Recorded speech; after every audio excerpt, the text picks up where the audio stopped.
IPS पूरन कुमार को लगा था शायद मौत के बाद इंसाफ मिल जाएगा, पर शायद वो गलत थे, क्योंकि इस देश में जो जाति है वो जाति नहीं, चाहे वो जिंदा हो या फिर मर चुका हो।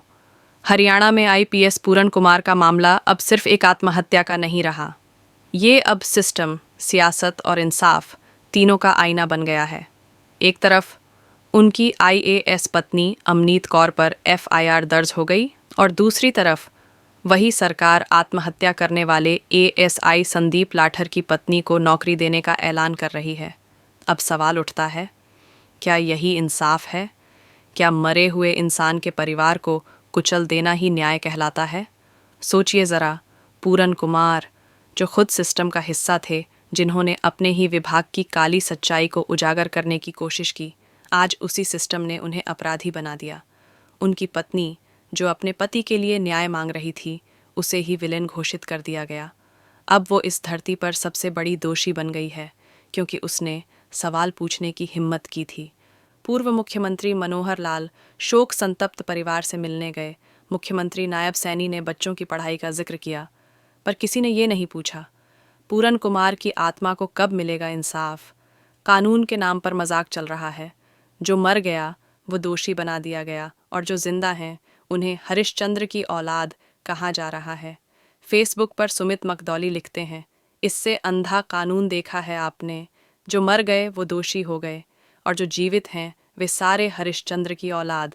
उनका कहना है, एक मृत व्यक्ति का बार बार मर्डर किया जा रहा है, उसके परिवार का दमन किया जा रहा है, उनकी आवाज़ को कुचला जा रहा है। अब जो भी आवाज़ उठाएगा उसके खिलाफ एक्शन लेकर बदला लिया जाएगा। सरकार के कुछ बिकाऊ लोग खाप और जाति के नाम पर भ्रष्ट अफसरों को बचाने में लग गए। एएसआई संदीप लाठर के सुसाइड को भी सियासी बाजार में बेच दिया गया। नेता लोग अपनी घटिया राजनीति का प्रदर्शन कर गए और इस पर गर्व भी महसूस कर रहे हैं।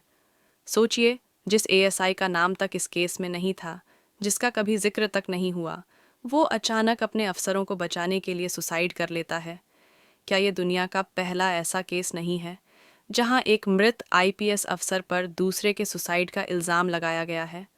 अरे, जो गनमैन पहले से जेल में है वो कैसे किसी को उकसा सकता है? क्या उसने जेल में बैठकर एएसआई को सुसाइड करने के लिए कहा होगा? क्या यही है हमारा सिस्टम? क्या यही है न्याय? पूरन कुमार की मौत के 7 दिन बाद किसी और की मौत के लिए उसी पर एफआईआर दर्ज कर दी गई। इतिहास में पहली बार एक मृत व्यक्ति को आरोपी बना दिया गया। वाह रे दुनियादारी, कितना नीचे गिर सकते हो तुम। तुम कहते हो कोई प्रताड़ना नहीं हुई, पर तुम तो मरे हुए लोगों को भी चैन से मरने नहीं देते। पूरन कुमार मर गए, पर उनका सवाल आज भी जिंदा है।